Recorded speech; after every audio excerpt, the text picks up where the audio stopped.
ಕಚೇರಿಗೆ ನುಗ್ಗಿ ಸಹಾಯಕ ಇಂಜಿನಿಯರ್ ಮೇಲೆ ಹಲ್ಲೆ ನಡೆಸಿರುವಂತಹ ಘಟನೆ ಬೆಂಗಳೂರಿನಲ್ಲಿ ನಡೆದಿದೆ. ಹನುಮಂತನಗರದ ಬಿಬಿಎಂಪಿ ವಾರ್ಡ್ ಕಚೇರಿಯಲ್ಲಿ ಸಹಾಯಕ ಇಂಜಿನಿಯರ್ ಗಿರೀಶ್ ಮೇಲೆ ಹಲ್ಲೆಯನ್ನ ನಡೆಸಲಾಗಿದೆ. ಮಾರ್ಚ್ 21ರಂದು ಮಾನವ ಹಕ್ಕು ಸಂಘಟನೆಯ ಕಾರ್ಯಕರ್ತ ಶ್ರೀನಿವಾಸ್ ಸಹಾಯಕ ಇಂಜಿನಿಯರ್ ಗಿರೀಶ್ ಮೇಲೆ ಹಲ್ಲೆಯನ್ನ ನಡೆಸಿದ್ದಾರೆ. ಈ ಸಂಬಂಧ ಕೆಂಪೇಗೌಡ ನಗರ ಪೊಲೀಸ್ ಠಾಣೆಯಲ್ಲಿ ದೂರು ದಾಖಲಾಗಿದ್ದು ಐಪಿಸಿ ಸೆಕ್ಷನ್ 332, 353ರ ಅಡಿಯಲ್ಲಿ ಪ್ರಕರಣ ದಾಖಲಾಗಿದೆ.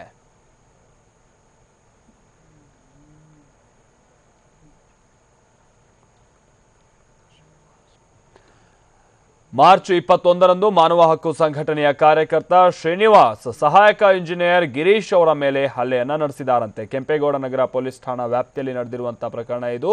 ಸಹಾಯಕ ಇಂಜಿನಿಯರ್ ಅವರ ಕಚೇರಿಗೆ ನುಗ್ಗಿ ಈ ರೀತಿಯಾಗಿ ಹಲ್ಲೆಯನ್ನ ನಡೆಸಿದಾರಂತೆ. ಹನುಮಂತನಗರದ ಬಿಬಿಎಂಪಿ ವಾರ್ಡ್ ಕಚೇರಿಯಲ್ಲಿ ಈ ರೀತಿಯಾದಂತಹ ಒಂದು ಕೃತ್ಯವನ್ನ ಸಹಾಯಕ ಇಂಜಿನಿಯರ್ ಗಿರೀಶ್ ಅವರ ಮೇಲೆ ಎಸಗಲಾಗಿದೆ. ಹಾಗೆ ಮಾನವ ಹಕ್ಕು ಸಂಘಟನೆಯೊಂದರ ಕಾರ್ಯಕರ್ತ ಶ್ರೀನಿವಾಸ್ ಈ ರೀತಿಯಾಗಿ ಹಲ್ಲೆ ನಡೆಸಿದಂತಹ ವ್ಯಕ್ತಿಯಂತೆ. ಇದಕ್ಕೆ ಸಂಬಂಧಪಟ್ಟಂತೆ ಈಗ ಕೆಂಪೇಗೌಡ ನಗರ ಪೊಲೀಸ್ ಠಾಣೆಯಲ್ಲಿ ದೂರು ಕೂಡ ನೀಡಲಾಗಿದೆ. ಐಪಿಸಿ ಸೆಕ್ಷನ್ 332 ಜೊತೆಗೆ 353ರ ಅಡಿಯಲ್ಲಿ ಪ್ರಕರಣ ದಾಖಲಾಗಿದೆ. ಆದರೆ ಯಾವ ಕಾರಣಕ್ಕಾಗಿ ಹೀಗೆ ಸಂಘಟನೆಯೊಂದರ ಸದಸ್ಯ ಶ್ರೀನಿವಾಸ್ ಸಹಾಯಕ ಇಂಜಿನಿಯರ್ ಮೇಲೆ ಹಲ್ಲೆಯನ್ನು ನಡೆಸಿದ್ದಾರೆ ಅನ್ನುವಂಥದ್ದಕ್ಕೆ ಸಂಬಂಧಪಟ್ಟಂತೆ ಇನ್ನೂ ಕೂಡ ಸ್ಪಷ್ಟವಾದ ಮಾಹಿತಿ ಲಭ್ಯ ಆಗಿಲ್ಲ.